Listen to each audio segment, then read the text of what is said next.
जय श्री कृष्णा। आपका दीक्षिखा के चैनल में स्वागत है। श्रीमद् भगवत गीता अध्याय 7 भाग 3। रसोहम प्सु कौन्तेय प्रभास्मि शशि सूर्ययोः प्रणवः सर्ववेदेषु शब्दः खे पौरुषं नृषु। इसका भावार्थ है, हे कुंती पुत्र, मैं जल का स्वाद हूँ, सूर्य तथा चंद्रमा का प्रकाश हूँ, वैदिक मंत्रों में ओंकार हूँ, आकाश में ध्वनि हूँ तथा मनुष्य में सामर्थ्य हूँ। इसका तात्पर्य है, यह श्लोक बताता है कि भगवान किस प्रकार अपनी विविध परा तथा अपरा शक्तियों द्वारा सर्वव्यापी हैं। परमेश्वर की प्रारंभिक अनुभूति उनकी विभिन्न शक्तियों द्वारा हो सकती है और इस प्रकार उनका निराकार रूप में अनुभव होता है।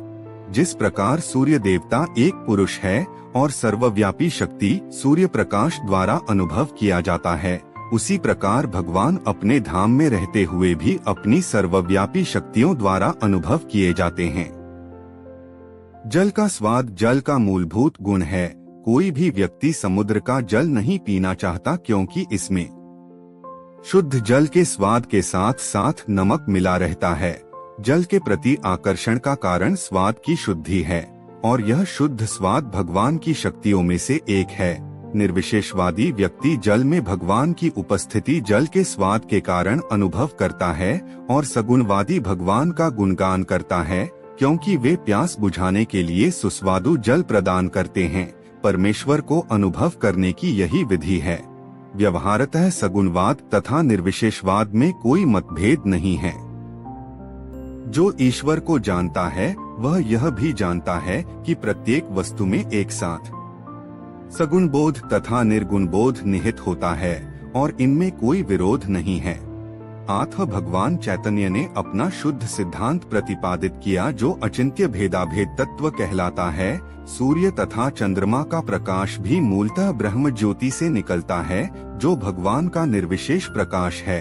प्रणव या ओंकार प्रत्येक वैदिक मंत्र के प्रारंभ में भगवान को संबोधित करने के लिए प्रयुक्त दिव्य ध्वनि है।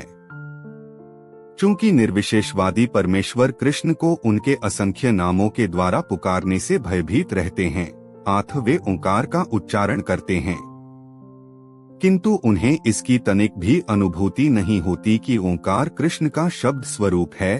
कृष्ण भावनामृत का क्षेत्र व्यापक है और जो इस भावनामृत को जानता है वह धन्य है। जो कृष्ण को नहीं जानते वे मोहग्रस्त रहते हैं। अतः कृष्ण का ज्ञान मुक्ति है और उनके प्रति अज्ञान बंधन है। पुण्यो गंधः पृथिव्या च तेजश्चास्मि विभावसौ जीवन सर्वभूतेषु तपश्चास्मि तपस्विषु।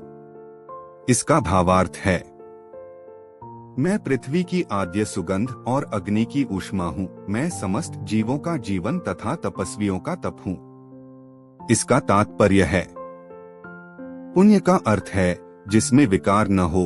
अतः आद्यत इस जगत में प्रत्येक वस्तु में कोई न कोई सुगंध होती है। यथा फूल की सुगंध या जल, पृथ्वी, अग्नि, वायु आदि की सुगंध समस्त वस्तुओं में व्याप्त अदूषित भौतिक गंध जो आद्य सुगंध है वह कृष्ण है। इसी प्रकार प्रत्येक वस्तु का एक विशिष्ट स्वाद रस होता है और इस स्वाद को रसायनों के मिश्रण द्वारा बदला जा सकता है। अतः प्रत्येक मूल वस्तु में कोई न कोई गंध तथा स्वाद होता है। विभावसु का अर्थ अग्नि है। अग्नि के बिना न तो फैक्ट्री चल सकती है न भोजन पक सकता है। यह अग्नि कृष्ण है। अग्नि का तेज, ऊष्मा भी कृष्ण ही है। वैदिक चिकित्सा के अनुसार कुपच का कारण पेट में अग्नि की मनता है।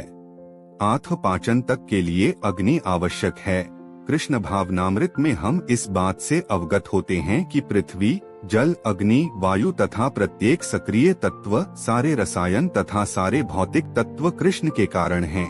मनुष्य की आयु भी कृष्ण के कारण है। अतः कृष्ण कृपा से ही मनुष्य अपने को दीर्घायु या अल्पजीवी बना सकता है। अतः कृष्ण भावनामृत प्रत्येक क्षेत्र में सक्रिय रहता है।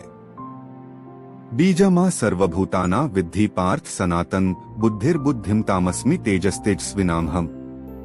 इसका भावार्थ है, हे पृथापुत्र, यह जान लो कि मैं ही समस्त जीवों का आदि बीज हूँ, बुद्धिमानों की बुद्धि तथा समस्त तेजस्वी पुरुषों का तेज हूँ। इसका तात्पर्य है, कृष्ण समस्त पदार्थों के बीज हैं।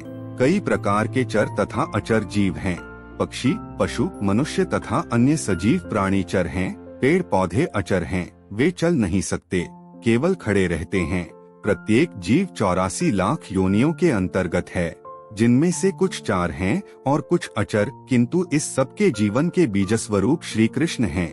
जैसा कि वैदिक साहित्य में कहा गया है, ब्रह्मा या परम सत्य वह है जिससे प्रत्येक वस्तु उद्भूत है। कृष्ण परब्रह्म या परमात्मा है। ब्रह्मा तो निर्विशेष है, किंतु परब्रह्म साकार है, निर्विशेष ब्रह्म साकार रूप में आधारित है। यह भगवद गीता में कहा गया है।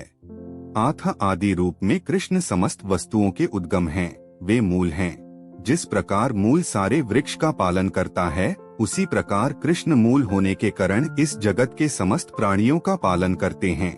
इसकी पुष्टि वैदिक साहित्य में कठोपनिषद 2 फरवरी 2013 हुई है। नित्यो नित्याना चेतंश चेतनाना मेको बहुना यो विद्धाति कमान। वे समस्त नित्यों के नित्य हैं, वे समस्त जीवों के परम जीव हैं और वे ही समस्त जीवों का पालन करने वाले हैं। मनुष्य बुद्धि के बिना कुछ भी नहीं कर सकता और कृष्ण भी कहते हैं कि मैं समस्त बुद्धि का मूल हूँ। जब तक मनुष्य बुद्धिमान नहीं होता, वह भगवान कृष्ण को नहीं समझ सकता। बलम बलवता चाह कामराग विवर्जितम धर्माविरुद्धो भूतेषु कामोस्मि भर्तर्षभ। इसका भावार्थ है, मैं बलवानों का कामनाओं तथा इच्छा से रहित बल हूँ। हे भरत श्रेष्ठ अर्जुन, मैं वह काम हूँ जो धर्म के विरुद्ध नहीं है।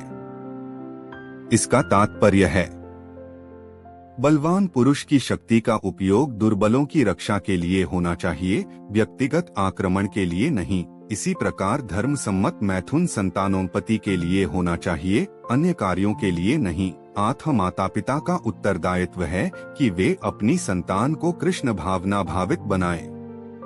ये चैव सात्विका भावा राजसास्ताम साष्ट ये मत एवेति तान विद्धि न त्वेहे तेषु ते मयि। इसका भावार्थ है, तुम जान लो कि मेरी शक्ति द्वारा सारे गुण प्रकट होते हैं, चाहे वे सतोगुण हो, रजोगुण हो या तमोगुण हो। एक प्रकार से मैं सब कुछ हूँ, किंतु हूँ स्वतंत्र। मैं प्रकृति के गुणों के अधीन नहीं हूँ, अपितु वे मेरे अधीन हैं। इसका तात्पर्य है, संसार के सारे भौतिक कार्यकलाप प्रकृति के गुणों के अधीन संपन्न होते हैं। यद्यपि प्रकृति के गुण परमेश्वर कृष्ण से उद्भूत हैं, किंतु भगवान उनके अधीन नहीं होते। उदाहरणार्थ, राज्य के नियमानुसार कोई दंडित हो सकता है, किंतु नियम बनाने वाला राजा उस नियम के अधीन नहीं होता। इसी प्रकार प्रकृति के सभी गुण सतो, रजो तथा तमोगुण भगवान कृष्ण से उद्भूत हैं, किंतु कृष्ण प्रकृति के अधीन नहीं हैं। इसीलिए वे निर्गुण हैं, जिसका तात्पर्य है कि सभी गुण उनसे उद्भूत हैं, किंतु ये उन्हें प्रभावित नहीं करते। यह भगवान का विशेष लक्षण है। गीता का अगला अध्याय सुनने के लिए चैनल को लाइक, शेयर और सब्सक्राइब जरूर करें। धन्यवाद।